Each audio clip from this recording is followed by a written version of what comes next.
वर्जित कमरा हर परिवार में एक सदस्य अजीब आदतों वाला होता है। हमारे परिवार में मेरे दादाजी थे। वे अक्सर कई दिनों के लिए गायब हो जाते थे और फिर अपने हाथों और पैरों पर नए जख्मों और चोटों के साथ लौटते थे। जब कोई उनसे इसके बारे में पूछता तो वे बस हल्की सी मुस्कान देकर बात बदल देते थे। लेकिन उनके बारे में सबसे अजीब बात उनकी चोटें नहीं थीं, बल्कि उनका कमरा था। किसी को भी उसमें जाने की इजाजत नहीं थी। वे उसे खुद साफ करते, खुद ही ताला लगाते, और अगर कोई उसके ज्यादा पास भी जाता तो उनकी आवाज पूरे घर में गूंज उठती। उस दरवाजे के पास मत जाना। एक दोपहर जब मैं बच्चा था, उसी दरवाजे के पास खेल रहा था, तभी मुझे अंदर से एक अजीब सी आवाज सुनाई दी, कुछ फुसफुसाहट और हल्की धमाकों जैसी। जिज्ञासा ने मुझे घेर लिया। मैं नीचे झुका और दरवाजे के नीचे की दरार से झांका। मैंने देखा एक परछाई, एक लंबी टेढ़ी मेढ़ी आकृति धुंधली रोशनी में धीरे धीरे हिल रही थी, और फिर किसी गर्म चीज ने मेरे पैरों को छुआ। मैंने नीचे देखा।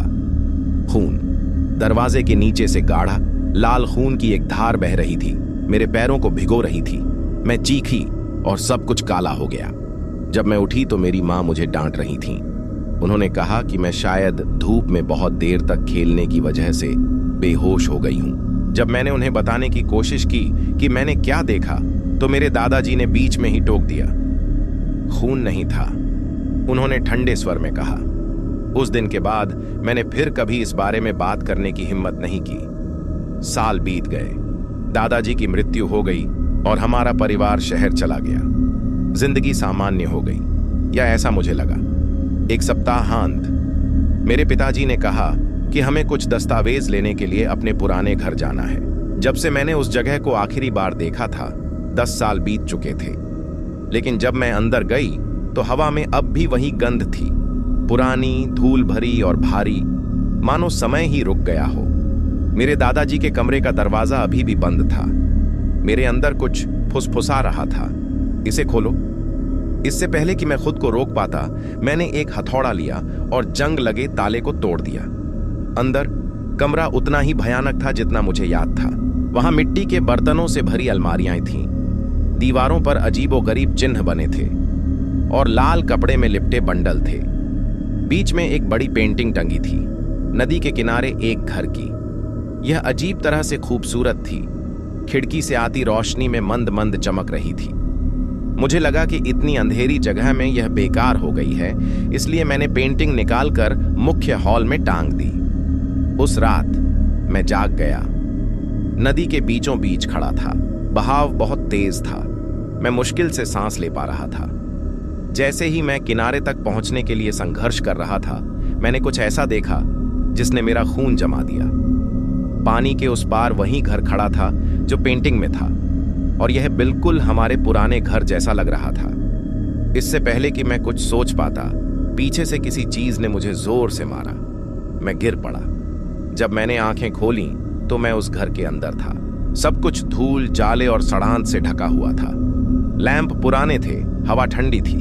फिर मैंने देखा सीढ़ियां। ऊपर की सीढ़ियों से खून टपक रहा था। यह एक दरवाजे से आ रहा था। वह दरवाजा मेरे दादाजी का कमरा। मैं कांपते हुए पास गया। उस दरार से मुझे फिर एक परछाई दिखाई दी। इस बार दरवाजा चरमराकर अपने आप खुल गया। एक बूढ़ा आदमी जमीन पर बैठा था, उसकी पीठ मेरी तरफ थी और वह उसी नदी वाली पेंटिंग को घूर रहा था। वह बिना मुड़े बोला, मैंने तुमसे कहा था यहां कभी मत आना। आवाज ये मेरे दादाजी की थी। मेरा दिल रुक गया। बूढ़े आदमी ने अपना सिर घुमाया, पूरी तरह पीछे की ओर। उसकी त्वचा डीली पड़ गई थी, उसकी आंखें धंसी हुई थीं और उसके जबड़े की हड्डी फटे हुए मांस के बीच से दिखाई दे रही थी। मैं चीखा। फिर सब कुछ अंधेरा हो गया। जब मैं फिर से उठा तो मैं अपने कमरे में था। मेरा परिवार सो रहा था, मानो कुछ हुआ ही ना हो। लेकिन मेरे पैर खरोंचों और सूखे खून से सने थे, और दीवार पर वही नदी वाली पेंटिंग टंगी थी। अगली सुबह मैंने उस कमरे का दरवाजा हमेशा के लिए बंद कर दिया। बाद में मेरी माँ ने मुझे कुछ ऐसा बताया जिससे आज भी मेरी रूह कांप जाती है। दादाजी पागल नहीं थे। वे लोगों को आत्माओं से मुक्त करने के लिए अनुष्ठान करते थे। उनके शरीर पर लगे वे घाव उनकी कीमत थी। उन्होंने उस कमरे में सब कुछ बंद कर रखा था ताकि अंधेरा बाहर ना आ सके, लेकिन मैंने उसे पहले ही आजाद कर दिया था। कुछ दरवाजे किसी वजह से बंद होते हैं।